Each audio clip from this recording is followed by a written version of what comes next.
Hello everyone, and thank you for attending today's service for the celebration of life for my grandmother, Jacqueline Swaagman. My name is Jim Swaagman. I'm her eldest grandson, and today I'd like to tell you a few stories of how my grandmother touched my life. When I was younger, my first 7 years I spent living close to my grandmother and grandfather. One of the earlier stories that I remember was we were living in Bellevue at the time, and I was playing on the driveway with my Tonka trucks, and I see grandmother running towards me with a big old knife, and she tells me not to move. Of course, I'm freaking out. Of course, I'm not going to move. 5 years old, not going to happen.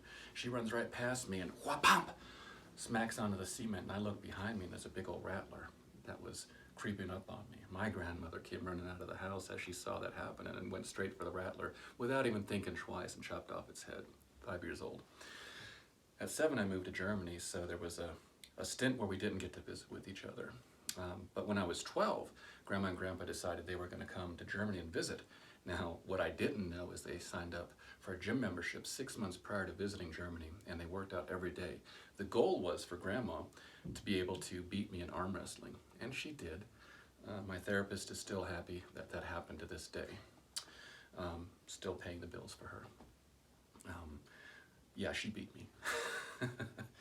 My grandmother was an interesting character. For those of you that knew her better, she was a very loving, kind, and generous individual. But she also had her stubborn streak, and that's where I get mine from. It's definitely a trait that was passed on through the generations. One of the other memories that I have of Grandma and Grandpa were when I first moved to the United States when I was 18. I had flown into Orlando to visit with Aunt Cindy and my cousin, and we decided that my grandmother didn't know I was moving to the States, so this was all a big surprise. Of course, it happened to be on April 1st, so it was going to be a big old April Fool's joke. So my cousin Sean and I decided to visit with my grandmother early in the morning before she went to work, and we did. Knocked on the door, she opens the door, she gives Sean a big old hug, doesn't recognize me at all. So I'm a little dismayed, but she invites us in for a coffee, and as she's pouring the coffee, I'm like, Grandma, you don't recognize me? And her smile, I mean, oh my goodness gracious, she just lit up. I hadn't seen her in, man, 6 years. When I was in the Army, I got deployed to Panama. Before the deployment, I asked grandmother if she'd be willing to come up to New York to watch my son, who at the time was 2.5 years old. And she decided that she was going to come up and visit with us, which helped me out significantly. Not only did my son get to experience the love of my grandmother, his great-grandmother, but she was able to give him the same kind of loving that she gave me as when I was a kid. So that's invaluable to me.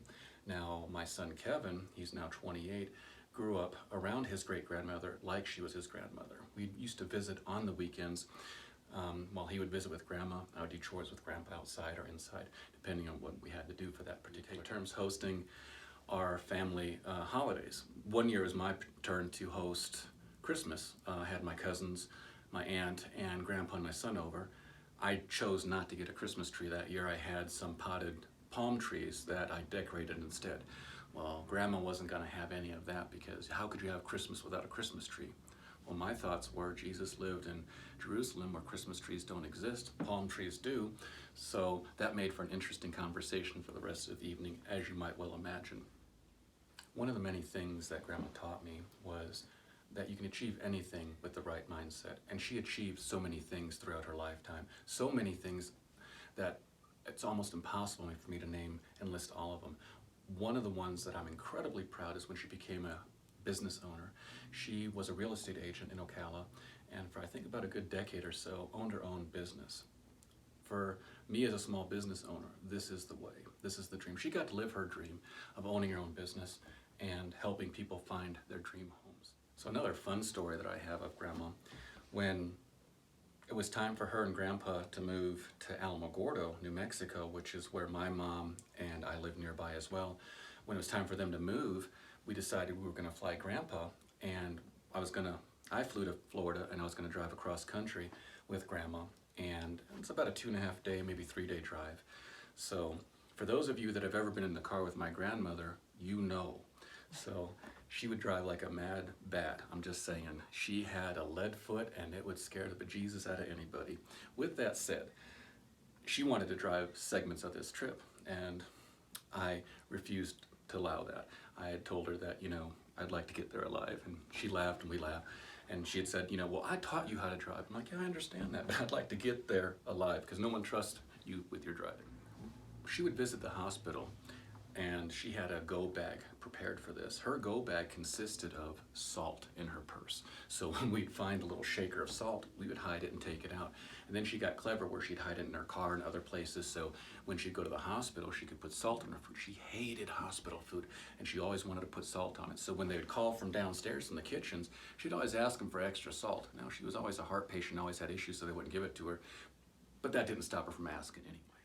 Some of the best times I would have and best conversations I would have was when my grandmother was in the hospital, talking about spirituality, talking about religion, where we go from here. Very interesting conversations. One time I picked her up from the Las Cruces Hospital after a quadruple bypass, and she asked to go to Burger King. I figured my grandmother lived, at this point, 80-something years. She has every right to do what she wants to do. So I took her to Burger King. She got a burger, but the deal was she had to wear a Burger King hat. And I took a picture. I sent it to my Aunt Cindy and my mom, and I got a what for, let me tell you something. With that said, I think she still had the right to do what she wanted to do, and we had a good time eating that. And I took her home, and that was that. I'd like to thank each and every one of you for coming out today and celebrating the life of Jacqueline Swaagman, my grandmother, one of the most important people in my life. Thank you from the bottom of my heart. It was an honor to be her grandson. Thank you, and have a blessed day.